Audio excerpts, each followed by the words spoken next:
고대 그리스 신화의 그 트로이 왕자 그 파리스가 그 뭐죠? 저 스파르타의 왕비 헬레네를 그 자기 나라로 데리고 간 이야기가 담겨 있습니다. 이건 뭐 납치가 아니고 이 트로이의 왕자의 이런 뭡니까 매력에 완전히 빠져들고 만 거죠. 그래서 날 좀 데리고 가달라고 그래서 데리고 간 이런 이야기가 있습니다. 이것이 발단이 되어서 그 유명한 그리스와 트로이의 전쟁이 시작이 된 겁니다. 이거 뭐 금방 끝날 줄 알았던 전쟁이 1년, 2년 해서 10년 동안 지속이 되고 있었던 겁니다. 10년 동안 싸우고 있으니 얼마나 힘들고 고되고 지칠 일이겠습니까? 그렇게 10년 동안 지쳐가던 중에 그 그리스의 아주 뛰어난 지략가였던 그 오디세우스가 아주 기발한 계책을 하나 마련을 하게 되죠. 그게 바로 우리가 잘 알고 있는 트로이 목마입니다. 거대한 나무로 목마를 만들어서 이 말 안에 그리스의 정예 부대를 집어넣는 겁니다. 그리고 이 트로이 목마를 트로이 성 안에 들어가도록 이렇게 잘 꾸며서 그 안에 들어가면 이제 그리스의 정예 부대가 그 적진 한복판에 들어가게 된 일이 되니 그렇게 해서 뭔가 이 전쟁을 종지부를 찍을 수 있지 않겠느냐 하고 계책을 마련합니다. 그리고 이 목마를 만들어서 그 해변가에 끌고 가서 트로이와 전쟁을 일으키는 듯 하다가 마치 그리스가 트로이의 기세에 눌려서 패배한 것처럼 다 도망을 가버립니다. 막 배에 타서 올라가서 막 이렇게 배를 타고 도망을 가는데 실상은 완전히 도망한 게 아니죠. 그 섬 뒤쪽으로 도망하는 척 숨어서 잠복하고 있었던 거죠. 그리고 저 목마 하나만 딱 남겨두고 간 겁니다. 트로이는 아주 신났죠. 우리가 승리했다. 이 승리의 전리품이다. 그런데 한편에서는 저 사람들이 이걸 왜 남겨두고 갔겠느냐. 이거 의심해 봐야 된다. 라고 말했지만 또 그때 마침 그 그리스에서 포로 한 명이 일부러 잡히게 되죠. 그래서 그리스인 병사였던 시논이었던가요. 아무튼 그 사람이 포로로 사로잡혀서 그 죽음 끝에 마지못해 말하는 것처럼 이런 말을 하게 됩니다. 저 거대한 목마는 우리가 당신들과의 전쟁에서 이기고 승리하고 무사히 돌아오도록 하기 위해서 신에게 바쳐질 제물로 만들어진 목마입니다. 만약에 저 목마가 당신의 성 안에 있게 된다면 우리는 절대 당신의 나라에 들어갈 수 없고 또 이 트로이 성읍은 절대 무너질 일이 없을 겁니다. 그러니 포로의 말을 듣고 이 트로이 목마를 성 안에 옮기게 된 거죠. 너무 커서 성벽 일부러 허물면서까지 트로이 목마를 기어이 성 안에 그야말로 구겨 넣었던 겁니다. 지긋지긋한 전쟁이 끊이지 않았는데 이제는 저들을 완벽하게 이겼고 그리고 저들의 이런 거대한 재물까지도 탈취를 했으니 이 얼마나 기쁨과 감격에 돋치에 있었겠습니까? 결국 트로이인들은 그 거대한 목마를 성 안으로 들여놓고 완전히 술에 취해서 승리의 기쁨에 도취되어 있었던 겁니다. 그렇게 승리에 도취되어 있던 어두운 밤에 이 목마 안에 숨어 있었던 그리스도의 정예 분대가 바로 그 말에서부터 나오게 되고 그리고 잠복해 있었던 그 그리스도 군들이 다 들어올 수 있도록 성문을 활짝 열어버림으로써 그 함락되지 않았던 10년 동안 무너지지 않았던 트로이가 하루아침에 멸망하고 마는 사건, 그게 바로 우리가 잘 알고 있는 트로이 목마 사건입니다. 오늘 성경에는 그 트로이 목마 사건과 비슷한 유사한 그런 사건이 기록되어 있습니다. 그렇지만 사실상 그 결은 완전히 다른 사건이 기록되어 있습니다. 이스라엘에게는 여호와 하나님의 임재 상징이었던 언약궤가 있었습니다. 그런데 이 언약궤를 그만 블레셋과의 전쟁에서 빼앗겨버리고 마는 기가 막힌 일이 일어나게 된 겁니다. 엘리라는 제사장이 있었는데 그 두 아들 홈니와 비나스가 언약궤를 들고 전장에 가지고 나갔다가 이거 가지고 나가면 한 번도 패배한 적이 없었는데 그 전쟁에서 그만 패배해버리고 언약궤까지 블레셋 사람들에게 빼앗겨버리고 말았던 겁니다. 이것이 얼마나 큰 충격적인 사건이었는가 성경 사파에 보니까 이런 그림이 있더라고요. 저 넘어지는 사람은 그 홈니와 비네아스의 아버지였던 엘리 제사장입니다. 언약궤를 뺏겼다는 사실에 깜짝 놀라서 몸을 일으키다가 의자에 걸려 넘어지게 되면서 목이 부러져 그 자리에서 즉사하게 되고 맙니다. 이만큼 엄청난 충격적인 사건이었던 거죠. 그리고 또 이 엘리 제사장의 며느리 한 사람이 아이를 죽어가면서 낳게 됩니다. 그 충격적인 소식이 말입니다. 그리고 그 아이의 이름을 뭐라고 지었을까요? 아이 이름은 굉장히 잘 되라고 다 짓는 이름이지 않습니까? 이가봇이라고 졌습니다. 이가봇이 무슨 말이냐? 여호와의 영광이 우리에게서 떠났다는 말입니다. 다시 말해서 하나님의 임재의 상징인 언약궤가 블레셋 사람들의 손에 넘어가 버렸다. 여호와의 영광이 우리를 떠났다. 이런 기가 막힌 이름을 지어놓고 아이 낳은 다음에 죽어버린 겁니다. 이만큼 이스라엘은 완벽하게 실패했습니다. 이스라엘이 여호와 하나님의 이름을 늘 부르짖고 있었지만 그들은 완벽하게 실패한 인생들이었습니다. 그처럼 여호와의 영광의 상징, 임재의 상징인 언약궤가 블레셋 사람의 손에 들어갔으니 그야말로 눈에 보이기에 이스라엘은 완전히 패배한 것처럼 보였던 것입니다. 그러나 정말 끝난 것입니까? 아니요, 끝나지 않았습니다. 인생의 실패와 관계없이 하나님은 당신의 일을 이루어가기 시작하셨던 겁니다. 그것이 바로 사무엘상 5장부터 기록이 되는데요. 그 5장 말씀에 보면 이렇게 되어 있습니다. 이 다곤이 여호와의 궤 앞에 엎드려져 그 얼굴이 땅에 닿았다 하는 말씀이 있는데요. 지금 그 고대 근동 지역에는 각자 자기 민족들만의 토속신이 있다고 믿었던 사람들입니다. 그러니 블레셋은 다곤이라는 신을 믿었고요. 그리고 이스라엘은 여호와라고 하는 신을 믿었던 겁니다. 그런데 바로 그 여호와의 임재 상징인 언약궤가 지금 누구 손에 있는 겁니까? 자기들 손에 있는 겁니다. 그러니 블레셋의 신 다곤이 이스라엘의 신 여호와를 이겼다. 이게 그들의 생각이었던 겁니다. 그래서 다곤 신전에 여호와의 언약궤를 갖다 두었는데 다음날 와보니까 무슨 일이 벌어졌습니까? 다곤이 여호와의 궤 앞에 엎드려져서 그 얼굴이 땅에 닿았다. 죽어있는 목석이지 않습니까? 그런데 언약궤 앞에 엎드려져 있는 기가 막힌 일이 벌어진 겁니다. 이게 도대체 무슨 일인가? 블레셋 사람들이 제자리로 세워 놓았습니다. 그런데 그 다음날 돌아오니까 어떤 일이 벌어졌나요? 4절 말씀에 보니까 그 머리와 두 손목이 끊어져 문지방에 있고 다곤의 몸뚱이만 남아있더라 하고 이렇게 진술을 하고 있습니다. 한마디로 이번엔 똑같이 엎드려져 있는데 이번엔 그냥 엎드려져 있었던 것이 아닙니다. 목이 날아가 있고요. 양쪽 팔이 다 날아가 있었던 겁니다. 이런 기가 막힌 조짐 아주 불길하지 않습니까?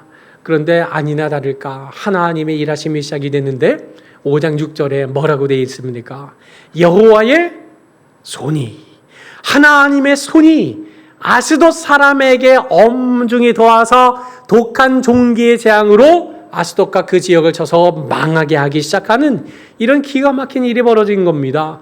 여기 독한 종기의 재앙이라고 하는 것은 어떤 질병인지 명확하게 알 길은 없지만 전염병이었던 겁니다. 이 전염병이 창궐해서 그 아스돗에 있는 사람들이 하나둘씩 다 죽어나가기 시작했던 것입니다. 그래서 지금 지도에 보시는 바와 같이 이 블레셋 땅이 이렇게 되어 있는 겁니다. 지금 저기 별표로 되어 있는 곳이 몇 군데입니까? 하나, 둘, 셋, 넷, 5군데죠. 이 5군데가 블레셋의 5대 성읍입니다. 바로 이곳 중에 아스돗에 있는 다곤 신전의 언약궤를 모셔다 놓았던 것인데 거기에서 이런 기가 막힌 사단이 일어나게 된 겁니다. 그래서 결국 이 아스돗에 있었던 그 언약궤를 어디로 옮겼습니까? 가드라는 지역으로 옮겼습니다. 근데 그 가드라는 지역에서도 똑같이 전염병이 창궐해서 사람들이 죽어나가는 겁니다. 그리고 나서 이 가드에서 또 어디로 옮겼느냐? 에그론으로 옮겼던 겁니다. 그랬더니 에그론 사람들이 뭐라고 말합니까? 오늘 5장 10절에 있는 말씀에 보니까 하나님의 궤가 에그론에 이른즉 에그론 사람이 부르짖기 시작합니다. 한마디로 뛰두르고 결사반대하기 시작한 거죠. 그게 뭔가요? 그들이 이스라엘 신의 궤를 우리에게로 가져다가 우리와 우리 백성을 죽이려 한다. 지금 우리를 죽이는 게 누구라는 말입니까? 하나님이라는 말입니다. 그런데 지금 이상하지 않습니까? 자기들의 신이 여호와를 이긴 결과 언약궤를 자기들이 가지고 왔고 빼앗았다는 겁니다. 그런데 지금 그 여호와가 이 땅에서 전염병을 일으키신다? 이거는 뭔가 앞뒤가 맞지 않는 말이지 않습니까? 그러니 이들은 그처럼 사람이 죽어나가고 있는 현장 속에서 아닌데 그럴 리가 없는데 우리 신이 이겼는데 여호와 이게 무슨 말인가? 이건 아닌 것 같은데 하다가 그렇게 얼마의 시간을 보냅니까? 무려 7달이나 보내게 된 겁니다. 7달이나 그렇게 많은 사람들이 죽어나가는 과정 속에 이것은 하나님이 하신 일일 수 없다. 이것은 그럴 리가 없다. 우리 신이 이긴 게 틀림이 없는데 여호와 그게 무슨 힘이 있다는 말이냐? 이걸 믿지 않으려고 그렇게 발버둥치고 있었던 것입니다. 그렇게 7달이 지난 후에 그제서야 블레셋에 있는 종교인들을 불러 모아서 우리가 이 여호와에게를 어떻게 하면 좋겠느냐 하고 묻기 시작했던 겁니다. 그래서 그들이 한 말이 3절부터 9절에 기록되어 있는데요. 우리 3절부터 9절에 있는 말씀을 같이 한번 읽어보겠습니다. 시작. 그들이 이르되 이스라엘 신의 궤를 보내려거든 거저 보내지 말고 그에게 속건제를 드려야 할지니라. 그리하면 병도 낫고 그의 손을 너희에게서 옮기지 아니하는 이유도 알리라 하니 그들이 이르되 무엇으로 그에게 드릴 속건제를 삼을까 하니 이르되 블레셋 사람의 방백의 수요대로 금독종 5과 금디 5마리여야 하리니 너희와 너희 통치자에게 내린 재앙이 같음이니라. 그러므로 너희는 너희의 독한 종기의 형상과 땅을 해롭게 하는 쥐의 형상을 만들어 이스라엘 신께 영광을 돌리라. 그가 혹 그의 손을 너희와 너희 신들과 너희 땅에서 가볍게 하실까 하노라. 애굽인과 바로가 그들의 마음을 완악하게 한 것 같이 어찌하여 너희가 너희의 마음을 완악하게 하겠느냐. 그가 그들 중에서 재앙을 내린 후에 그들이 백성을 가게 함으로 백성이 떠나지 아니하였느냐. 그러므로 새 수레를 하나 만들고 멍에를 메어보지 아니한 젖나는 소 2마리를 끌어다가 소의 수레를 메우고 그 송아지들은 떼어 집으로 돌려보내고 여호와의 궤를 가져다가 수레에 싣고 속건제로 드릴 금으로 만든 물건들은 상자에 담아 궤 곁에 두고 그것을 보내어 가게 하고 보고 있다가 만일 궤가 그 본 지역길로 올라가서 베세메스로 가면 이 큰 재앙은 그가 우리에게 내린 것이요 그렇지 아니하면 우리를 친 것이 그의 손이 아니요 우연히 당한 것인 줄 알리라 하니라. 지금 이들이 내린 대책이 무엇입니까? 블레셋이 내린 결정을 요약해 보자면 딱 이겁니다. 준비하자. 뭘요? 수레를 준비하자는 겁니다. 어떤 수레입니까? 새 수레입니다. 여러분, 새 수레가 결코 좋지 못합니다. 왜냐하면 그 당시는 기술이 되지 않았기 때문에 수레를 만들어 놓고 이걸 어느 정도 굴려서 길이 나야 수레가 수레로서의 가치를 하게 됩니다. 처음에 만들어진 수레를 끌려면 더 힘들 수밖에 없거든요. 그리고 수레를 끌기 위한 소를 준비하는데 한 마리도 아니고 2마리를 준비합니다. 근데 그 소는 젖이 나는 소여야 한다는 겁니다. 여러분, 젖 난다는 건 무슨 말입니까? 젖이 분다는 건 새끼가 있다는 거죠. 그 새끼를 떼어놓는 젖나는 소 2마리가 있어야 되고 그 소는 한 번도 멍에를 메어보지 아니한 소여야 된다. 여러분, 멍에를 함부로 소에게 메우지 않죠. 왜냐하면 소도 본능이 있거든요. 힘들고 고통스러운 일을 안 하려고 합니다. 그래서 처음에 가벼운 멍에만 지어놓고 가벼운 짐을 실게 하고 점점점 무게를 늘려가면서 소가 그 멍에 익숙해지도록 만드는 것이 일반이었던 겁니다. 그런데 멍에 매지 않은 소한테 새 수레를 메우는 거예요. 이 소가 갈 리가 있겠습니까? 또 그 뒤에 뭘 싣습니까? 상자를 싣습니다. 어떤 상자요? 속건제를 만들어서 싣는 겁니다. 요새 금값이 제법 올랐다면서요. 그 금값이 한 돈에 얼마입니까? 얼마요? 65만 원이요? 우리 큰아이가 태어날 때만 하더라도 그 돌반지 선물을 잘 받았는데요. 그때만 해도 5만 원 정도 했었던 것 같은데요. 불과 이 몇 년 사이에 금값 한 돈이 65만 원이라니요. 이게 참 무슨 일입니까? 이 비싼 금, 무거운 금을 가지고 뭘 만듭니까? 금독종의 형상과 금쥐의 형상을 만들거든요. 이걸 쥐의 형상을 만든 걸 보면 아마 이 쥐를 통해서 전염병이 이렇게 확산이 되었다라고 생각을 했던 것 같습니다. 어쩌면 중세를 휩쓸었던 흑사병과도 같은 전염병이 바로 이 블레셋이 창궐했는지도 모르겠습니다. 어찌되었건 이 무거운 짐을 실어놓고 수레, 그것도 새 수레를 한 번도 몽해를 배워보지 아니한 저지나는 고통을 가지고 있는 소에게 끌라고 할 때 이 소가 베세메스로 갈 리가 있겠습니까? 없죠. 안 될 일일 겁니다. 안 될 일. 결국 지금 이런 일들을 벌이고 있는 이유가 무엇입니까? 지금 이 블레셋 사람들은 믿고 싶지 않은 겁니다. 하나님이 하셨다니. 우리가 이겼는데 다곤 신이 이겨서 우리가 분명히 여호와의 언약궤를 빼앗아 오지 않았느냐. 그런데 다곤이 우리를 지키지 못하고 여호와의 언약궤가 우리 안에 이런 질병들을 퍼뜨린다. 전염병을 퍼뜨려서 사람이 죽어나가게 한다. 이건 있을 수 없는 일이지 않겠느냐. 믿고 싶지 않아 이런 결정을 내렸던 겁니다. 여러분, 이런 상황 속에 하나님이 어떤 일을 하기 시작하십니까? 이스라엘 백성들은 완전하게 실패했습니다. 완벽하게 실패했습니다.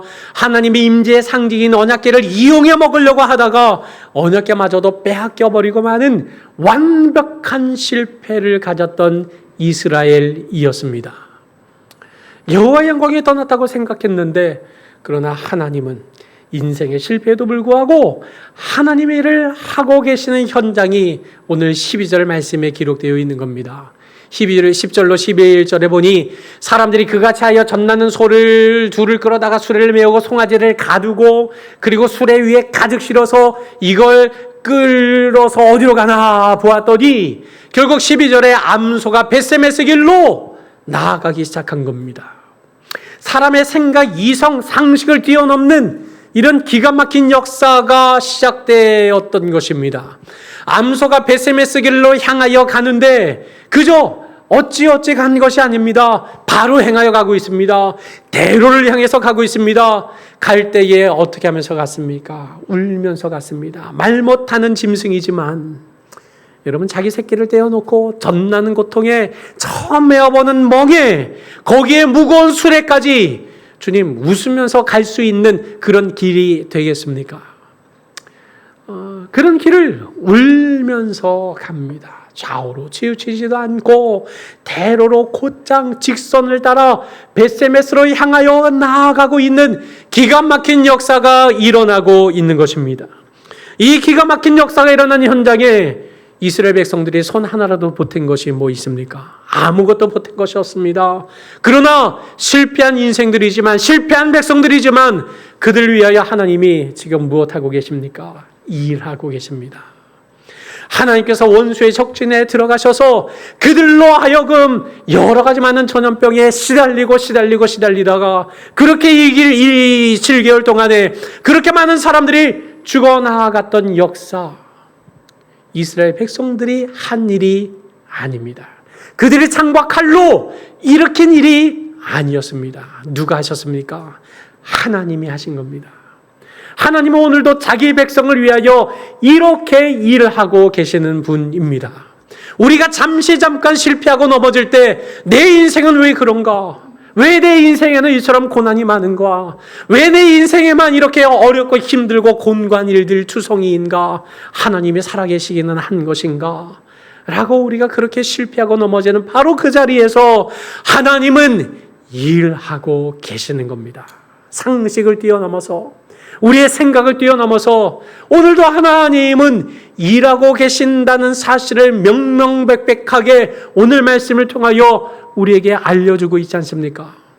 여러분, 불신앙의 세상은 그런 우리의 삶을 어떻게 하고 있습니까? 지켜보고 있습니다. 어디까지요? 경계선까지 따라오면서요. 여러분, 승부 끝난 것 아닙니까? 소가 자기 새끼를 내려놓고 한 걸음씩 나아가고 있습니다. 그것도 벳세메스를 향해서 말이죠. 그럼 승부 다 끝난 것 아닙니까? 보나마나 한 것이지 않습니까? 그런데 인정하지 않습니다. 어디까지 가나 보자. 그래, 정말 너가 벳세메스로 가는 건 맞느냐? 그 경계선까지 따라가는 것. 이게 세상이, 우리 믿는 사람들, 우리 하나님을 바라보는 방식인 겁니다. 하나님이 살아계시는데 정말 그렇다고? 정말 그렇게 역사가 일어난다고? 정말 하나님의 살아계심이 그렇게 증거된다고? 이것을 끝까지 보고 목도한 후에야 16절에 보니 이것을 보고 그날의 에그론으로 돌아갔더라. 이것을 보고 나서야, 이것을 확인하고 나서야, 이것을 똑똑히 보고 나서야 돌아갔다고 말하고 있지 않습니까? 여러분, 세상은 여전히 우리를 향하여 도전합니다. 하나님이 살아계시는데 어찌 너의 삶에 그런 일이 일어날 수 있단 말이냐? 하나님이 살아계시는데 이스라엘 백성, 하나님의 백성인 너의 삶에는 왜 이렇게 곤고함이 많이 찾아온다는 말이냐? 너의 인생에는 왜 이렇게 눈물 날 일이 많은 것이냐?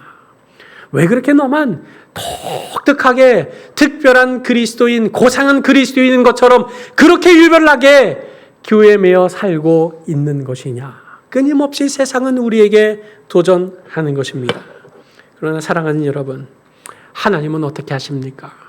그런 모든 세상의 비난과 세상의 그런 여러 가지 많은 불평 속에서도 우리가 하나님 앞에 믿음으로 선다고 말하지만 때때로 넘어지고 실패할 때가 많은 그런 우리들임에도 불구하고 하나님은 어떻게 하고 계십니까? 실패한 인생에게 영향받지 않으십니다.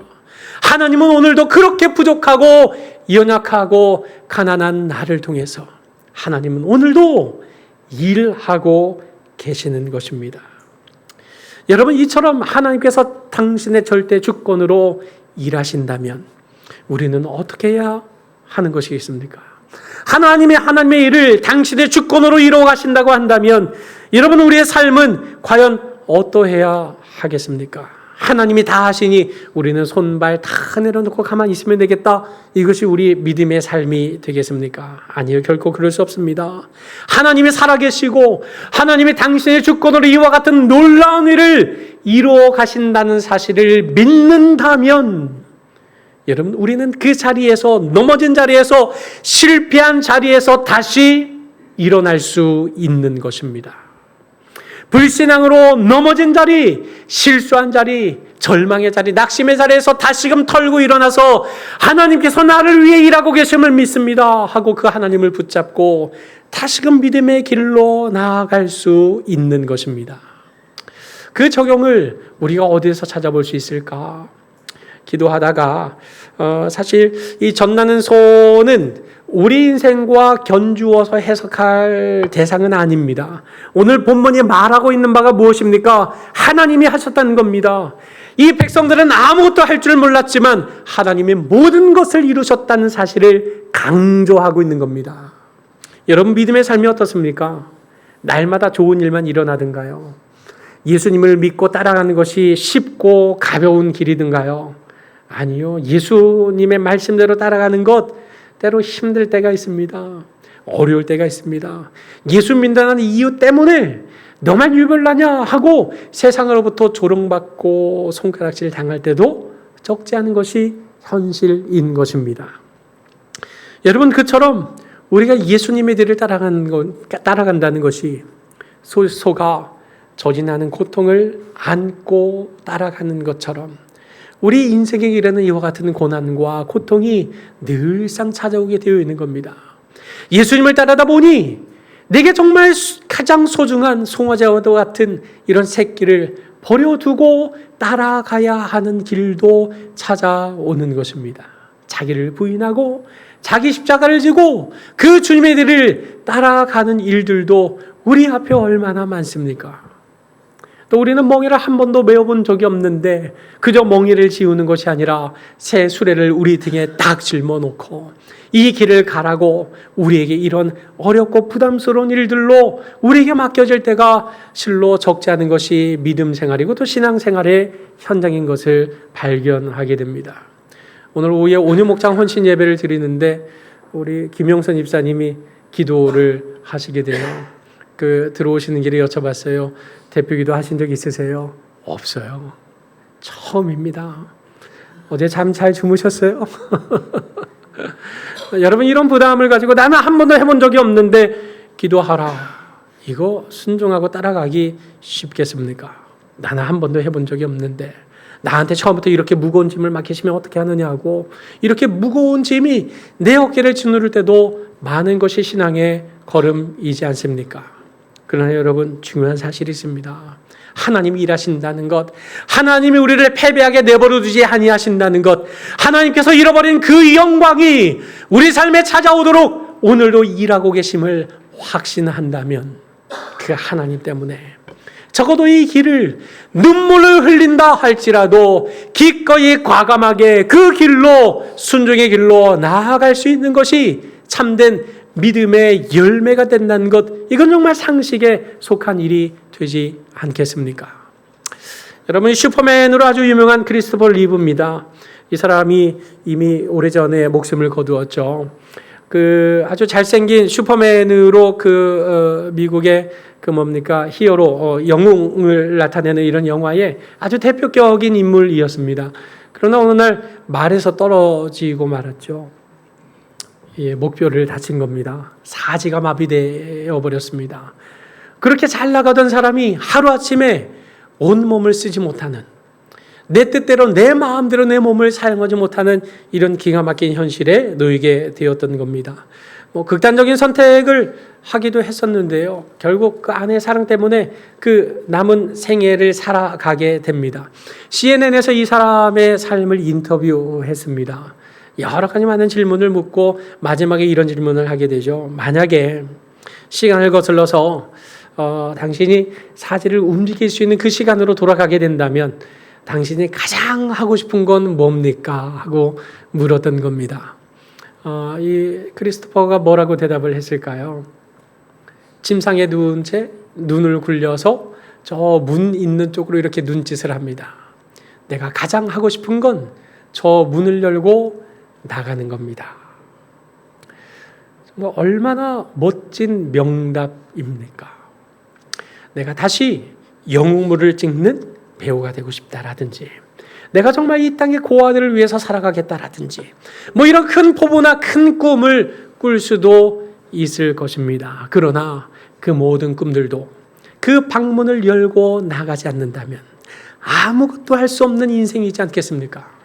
여러분, 하나님의 절대 주권이 오늘 우리를 위해서 일하고 계신다. 하나님이 그 영광이 우리의 삶을 가득 채우도록 오늘도 당신의 주권을 가지고 역사하신다는 사실을 믿는다면, 그 놀라운 주권의 승리와 역사와 기쁨을 맛보기 위해서 우리가 해야 할 일은 다른 것이 아닙니다. 거대하고 거창한 무언가의 큰 일이 아닙니다. 단 한 가지 하나님의 말씀에 순종하여 한 걸음을 떼는 일부터 시작되는 것입니다. 천리길도 한 걸음부터라고 말하지 않습니까? 우리가 하나님의 말씀을 따라 한 걸음 옮겨 나가기 시작하면 바로 그 삶 속에 하나님의 일하심과 역사가 충만하게 열매로 나타나게 되고 말 것입니다. 하나님께서 예수 그리스도 안에서 그 십자가의 구원을 통해 우리에게 모든 것을 이루지 않았습니까? 예수님께서 십자가에 못 박혀 죽으신 바로 그 현장에 많은 사람들이 다 끝났다고 말하지 않았습니까? 그 제자들도 모든 것이 다 헛된 일이다, 다 끝났다, 다 끝난 것이다. 그러나 그 모든 것이 끝난 것과 같은 자리에 하나님께서 어떻게 하셨습니까? 새 생명의 부활로, 승리의 역사로 그 모든 사건들을 이루시고, 그 놀라운 십자가의 구원과 새 생명의 역사가 오늘 그 예수 안에 있는 모든 사람들에게 흘러넘치도록 그렇게 하나님께서 역사하고 계시지 않습니까?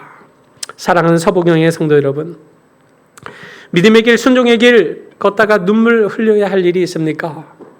눈물 흘릴 일 때문에 하나님의 주권적인 역사를 저버리고 그 불순종의 길로 나아간다는 것이 얼마나 어리석은 일이 되겠습니까? 눈물을 흘린다 할지라도 그 눈물 흘리며 나아가는 그 길 좌우로 치우치지 말고 힘써 절대 주권의 하나님을 확신하며 나아가시기 바랍니다. 왜냐하면 시편 120편 5절 6절에 눈물을 흘리며 씨를 뿌리는 자 기쁨으로 거두게 할 것이다. 울며 씨를 뿌리러 나가는 자 반드시 기쁨으로 그 곡식단을 가지고 돌아오게 할 것이다 라고 절대 주권의 하나님께서 약속하고 계시기 때문입니다. 하나님의 말씀을 따라 순종의 길을 걷다가 말씀을 쫓아 의롭게 산다는 이유 때문에 이에 당사자들에게 도리어 모함을 받고 박해를 당하는 분이 계십니까? 그럼에도 불구하고 눈물 흘리더라도 그 길로 나아가셔야 합니다. 왜냐하면 예레미야에게 하나님께서 그들이 너를 치나 너를 이기지 못할 것이다. 왜? 내가 너와 함께 할 것이고 너를 구원할 것이기 때문이다. 여호와의 말이니라 라고 약속하고 계시기 때문입니다. 세상에 가진 것도 없고 내세울 것도 전혀 없는 자신의 삶을 통해서 과연 하나님의 이런 놀라운 능력과 섭리가 나타날 것인가? 나를 통해서 정말 하나님의 절대 주권의 승리의 역사가 일어날 것인가? 혹 의심이 되십니까? 반신반의하고 계십니까? 오늘 하나님께서 이렇게 말씀하십니다. 만군의 여호와께서 맹세하여 이르시되 내가 생각한 것이 반드시 되며 내가 경영한 것을 반드시 이루리라 라고 말씀하고 계십니다. 절대 주권의 하나님께서 반드시 이루십니다. 절대 주권의 하나님은 반드시 이루도록 지금도 일하고 계시는 하나님이십니다. 그러니 갈대에 울고 좌우로 치우치지 아니하는 이런 참된 믿음과 순종의 걸음을 한 걸음씩 내딛는 가운데 우리 모든 성도들의 삶 속에 진실로 참된 회복과 승리의 역사가 충만하시기를 주님의 이름으로 간절히 축원합니다.